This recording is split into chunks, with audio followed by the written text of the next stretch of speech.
What's up, everybody? Nathanael Morton here with NathanaelMorton.com. We're on this YouTube channel. We make videos on how to get bigger, stronger, faster, and more explosive. So if you are interested in any of those topics, definitely subscribe to the channel and click the bell so that you never miss a video. In today's video, I'm going to walk you through the 6 biggest mistakes that people make when they try to increase their vertical jump and jump higher. So let's jump directly into the video and start off with mistake number 1, which is undertraining or not training your vertical jump enough. You need to be doing vertical jump training, strength training, and plyometrics 2 to 3 times per week. And this one is probably one of my biggest pet peeves, because most of the time when people are undertraining or don't train their vertical 2 to 3 times per week, it is usually because they have a lack of motivation to get to the gym, or they don't even have a gym membership and they use that as an excuse to not train their vertical jump. Listen, fellas,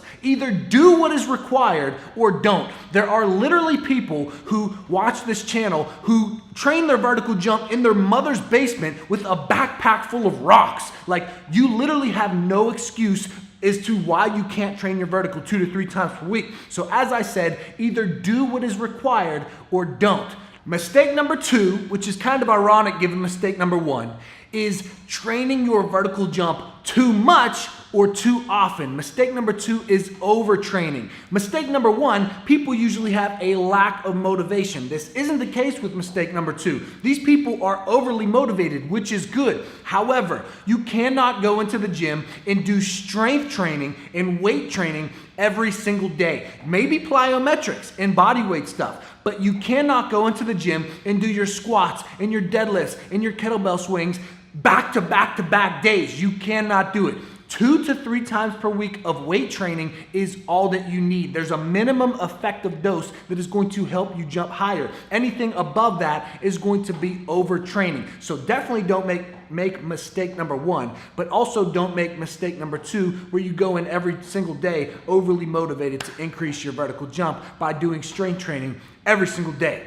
Mistake number 3 is not enough strength training. Now, don't get confused when I'm giving you all these mistakes. What I mean is, mistake number 3, these people do tons of plyometrics. They do their box jumps and their squat jumps and their depth jumps and their split leg lunge jumps and their tuck jumps and all these jumps with body weight, but they don't do any strength training. That is not going to help you optimally increase your vertical jump. It's going to be good, but it's not going to be optimally effective. You need to be doing some weight training to increase your overall strength and your overall power, allowing you to put more force into the ground to get an equal and opposite reaction on the other side. So mistake number 3 is not enough strength training. You must make sure to at least get a set of dumbbells in your mother's basement or a heavy backpack full of rocks and do some strength training. Mistake number 4 is not enough plyometrics. These people do all kinds of strength training, but they don't do enough plyometrics. If you look at any power lifters or bodybuilders that are very, very strong, sure, they can squat 600 pounds, but they might not be able to jump very high. You can do all the strength training in the world, but if you don't do enough plyometric and explosive exercises, then you are not going to optimally increase your vertical jump. So here's a good way to look at it. If you can squat 1.5 times your body weight, then your mistake is not with strength training. You have enough strength. Okay, what you need to focus on is more plyometrics. Don't stop strength training altogether, but focus especially on plyometrics. So for myself, I weigh 200 pounds. 1.5 times my body weight is 300 pounds. If I can squat 300 pounds, but I can't jump high, my problem is not strength. My problem is explosiveness, and I need to work on those plyometric exercises. If you cannot squat 1.5 times your body weight, your problem probably isn't plyometrics, it's more strength. You don't have that foundation and that strength built yet to increase your vertical jump as high as possible. So you need to marry the two, do both strength training and plyometrics, and do that squat test for yourself to see what you need to focus on when it comes to your vertical jump. Mistake number 5 is not practicing your jump technique.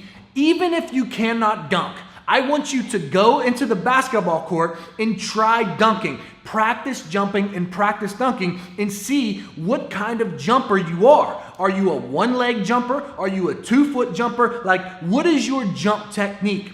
Then you need to practice that jump technique with resistance and plyometrically without resistance. You need to practice dunking or practice your jump technique as much as you can. Get a weight vest, get some dumbbells, get a medicine ball, and run and jump onto your box jumps with your jump technique. Practice the way that you actually jump. You can squat and deadlift and do all these exercises until you are dead in the face. But unless you actually practice your jump technique with and without resistance, you will never optimally increase your vertical jump as much as you could. Mistake number 6, and the final mistake when it comes to increasing your vertical and jumping as high as you possibly can, is not continuing your training as soon as you start dunking. Listen guys, I was a victim of this mistake. I was in the 10th grade. I did my first jump program ever. I started dunking any way that I wanted to, but then I stopped the training and gradually my vertical jump went down and down and down back to where I normally started. If you stop training, you are not going to be able to keep that vertical jump. It's not like you just do it one time and your vertical jump stays at a 40-inch vertical jump. That is not how it works. If you stop doing what you did to get those results are going to go away. So you cannot stop training. Even when you start dunking, you need to keep working to try to get an even higher vertical jump. You need to say, okay, I can do a normal dunk now, but now I want to increase it even higher so I can start dunking in games. And so I could start doing backwards dunk and windmill dunks. Like, you need to really get that motivation and that drive and put in the effort to actually increase your vertical jump even though you can already dunk.